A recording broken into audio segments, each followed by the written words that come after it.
All right, everybody, welcome the Range Goats GC. We are joined by Talor Gooch, who shot 4 under today, and Thomas Pieters, who shot 5 under today, and Florence Pieters, who is their supporting dad today. Welcome. You guys each tell me a little bit about your round today and what it was like out there. Taylor, start with you.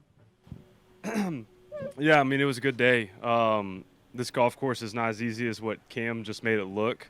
There's some tricky pins out there and some uncomfortable tee balls, and it was a blast as it was in Australia playing with TP and HV, and HV didn't have the best finish, but until the last few holes, we were kind of feeding off each other all day, so it was fun out there, and TP played great and made a great putt the last to beat me.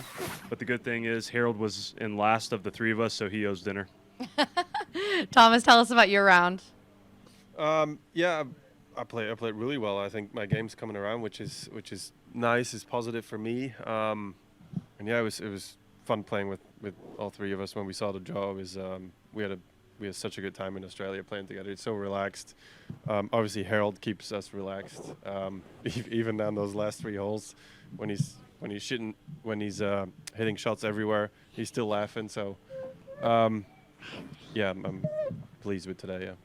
Does it really change the dynamic for you guys playing out there with your teammates? Does it have a different feel than a normal competition day when you're playing with a mixed bag of guys? Yes and no. I mean, we're still out there busting our butts trying to shoot the lowest score that we can, but in between shots, there's just probably a little bit more chatter than on a normal round, which is fun. And getting to see Flo out there is always fun too. That's great. And then I will kick it over to Mike.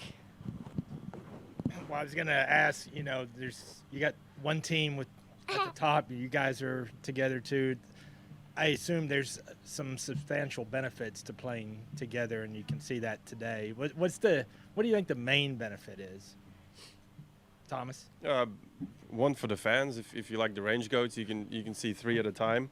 Yeah, and for us, I think it's a little bit more relaxed, obviously. And when you have age in your group, it multiplies by 10, the relaxed mood, whatever. It's just funny. I mean, we were all making putts. I think we're all 3, 4, and 5 under at one point. And yeah, it's a shame Harold didn't finish it, but that's fine.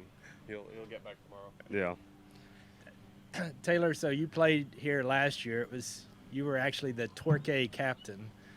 Can you just kind of talk us through what it's like to come back here? It's such a different thing for you now. You've won 3 times. You're on a different team. Can it just take us through the comparison to last year to this year? Well, first off, it's a little bit more enjoyable spending time with you guys this year than maybe last year. When we showed up here last year, we didn't know exactly what to expect. And there was definitely some questions, some uncomfortable, never played the golf course. Do we register? All the little things that we're so accustomed to in professional golf, we didn't know what to expect. And there's just so much more comfort this year. We know what to expect. Everyone is confident with where things are and where things are going. And, it's nice to really get back to we're competing out here, and this is about showing up and trying to win a golf tournament. And there's not as much hoopla with stuff outside of golf. So for me, and I can speak on behalf of all the players, it's nice that a year later we're here strictly business, playing golf, and not dealing with a bunch of other stuff that comes with it. And you were one of just 9 guys that finished under par last year. You talked about the course a little bit. Did you find it though easier than last year? Yeah, the greens were not as firm today. That obviously makes all the difference in the world. So a little bit of soft greens and the wind not quite up as much, and a little bit of heat. The ball's going far, and the 9th hole that was a par 4 last year is a par 5 now, so that's going to skew it by a shot. So yeah, it was an easier golf course today, but that could change really quickly out here. And just one last question from me. What's the feeling like being on the kind of heater you're on right now for the last few months? The first hole, one of the tougher holes out here, I had about a 30-yard bunker shot and made it. You know, and it's like when those things are happening, you just want to ride the wave. You know, obviously I think my game's in a really good spot, and I think it's, you know, I know this game is always going to humble you, but I'm definitely a better player now than I was a year ago. And so hopefully the high moments last longer, and the low moments don't last quite as long. And so we'll just ride this wave as long, you know, until she bucks us. And Thomas, I had a question.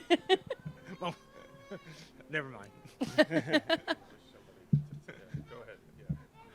I was, Nee, Flo, je gaat kapot maken. Stop daarmee. Ja, nee, oké. I was just going to ask you what it's been like to be a teammate of Talor as he's gone on It's this. easy. I mean, he keeps winning, so you can't. We're nothing but happy for him. He's killing it, like he said. Just ride it as long as it lasts, and he could win three or four more. So it's it's really cool, and obviously it's good for the team. So, but first of all, it's awesome to see him win. All right, thanks. Appreciate it. Okay, go ahead. Talor, I know you've been asked a few questions about the Ryder Cup this week, but from your perspective, is the game plan to be just so good that Zach Johnson can't ignore you? Yeah, I mean, I'm not going to probably my voice probably isn't going to mean much. My play is what's going to matter. So just go out there and try to prove that, I'm a good enough quality player that they can't deny it. And I got a couple more weeks to do that, and we'll see. Obviously, Brooks Koepka is probably going to be in the team for you. You hope to be in the team. Do you also hope that the best Europeans who are part of Liv can be part of the European team? Yeah, I would say there's a large portion of the entire golf world that hopes just the best of the best are there on both sides of the pond. So we'll see what that looks like, but I think everybody wins when the best are playing against each other. And just a final one for me. You spoke about everything that came with last year and this event.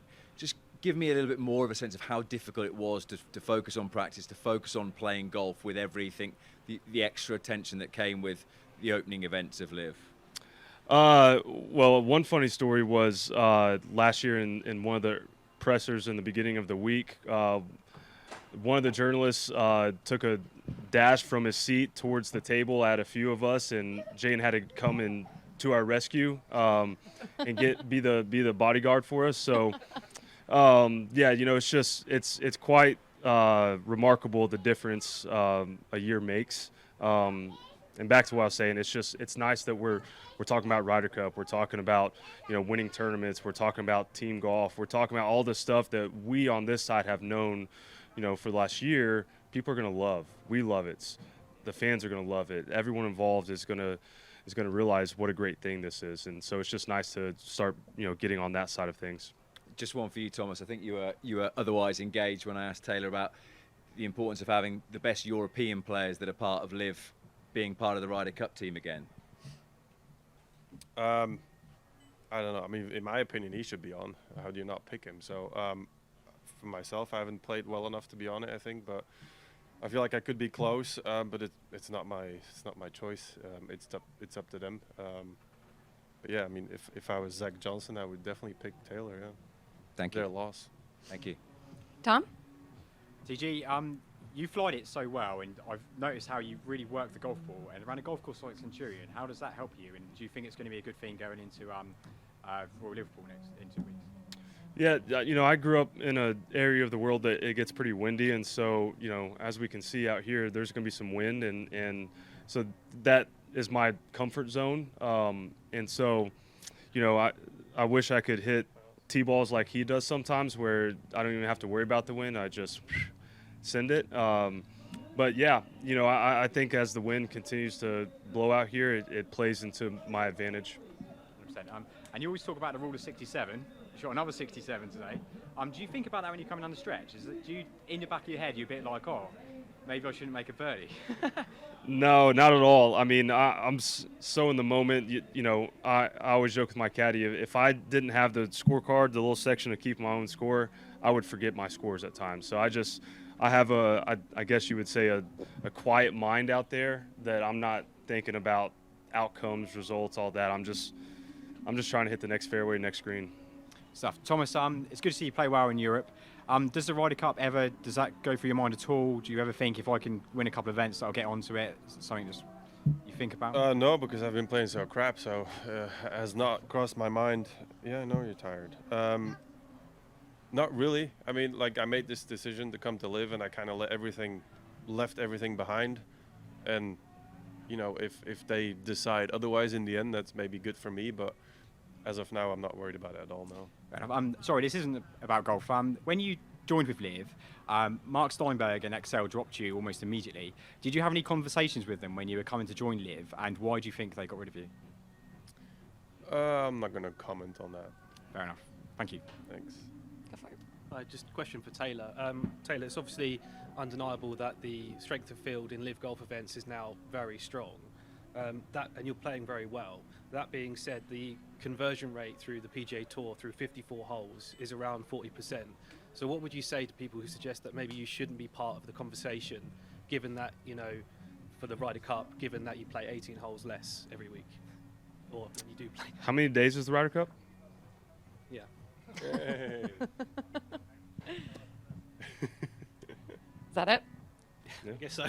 Last one for you guys. Tell us a little bit about the fans out there today. We had big crowds. I mean, at least double, triple from what we had last year. Did you guys feel a big presence, and how were the UK fans receptive of you guys? It's always fun playing with Harold in the UK because his caddy's from over here, and so there's always the argument of who's got the better fans, and who's got the more boisterous fans, you know. And so yeah, it was a great day out there, and obviously a little bit different than a year ago. The walking paths between holes were a little bit more crunched this year than last year. So yeah, it was awesome, and it's cool that this is starting to become the norm out here. Yeah. Thomas, how was your experience with the fans today? Really good. She was really loud. Kept yelling, so that's good. Yeah, fans have been good. Yeah, same as every tournament, really. But yeah, the fact that it's sold out every day is pretty cool. That's great. Are you guys going to go watch DJ Snake? Most important question. I'm putting her to bed as soon as I can. It's my girl's birthday too, so I gotta go and celebrate that's her. right. Yeah. Oh, happy birthday, Collins. Yeah. Well, congratulations on Range Goats, and we will hopefully see you guys back here tomorrow. Thank you, guys.